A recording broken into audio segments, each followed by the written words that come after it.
এখন কি বিল্লালে দেখাই দিব? ইন্ডিয়াতে যাবে প্রায় 5 লাখ টাকা লাগবে। দাও তুমি যে একটা রুগীর কাছে গিয়ে বলো না জুয়েল ভাই সাহায্য করেন, উল্টাপাল্টা কথা বলিও ভাই। আমার এই রেস্টুরেন্ট, এটা রোজা ক্যাফে। আমাকে বলছে জুয়েল, ব্রেনলেস জুয়েল বলছে যে 2 লক্ষ টাকা দেওয়ার জন্য, যে আমি নাকি সবসময় রুগীদের দেখাই দেই।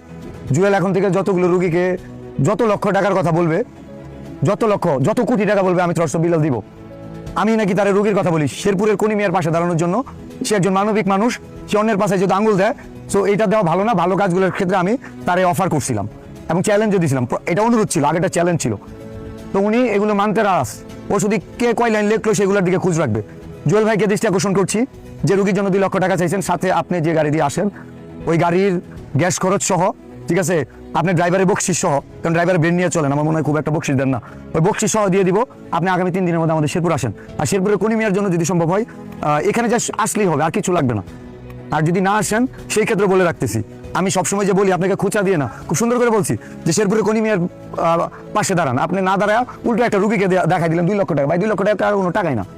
আপনি জাস্ট আপনি আসেন শেরপুরের মাটিতে জাস্ট পা রাখবেন, আপনাকে 2 লক্ষ টাকা দিয়ে দিব। আর যদি না রাখেন সেই ক্ষেত্রে বলতেছি নেক্সট শেরপুর আসলে একটু রেডি হয়ে আসেন। এটা কোনো থ্রেট না, জাস্ট বললাম।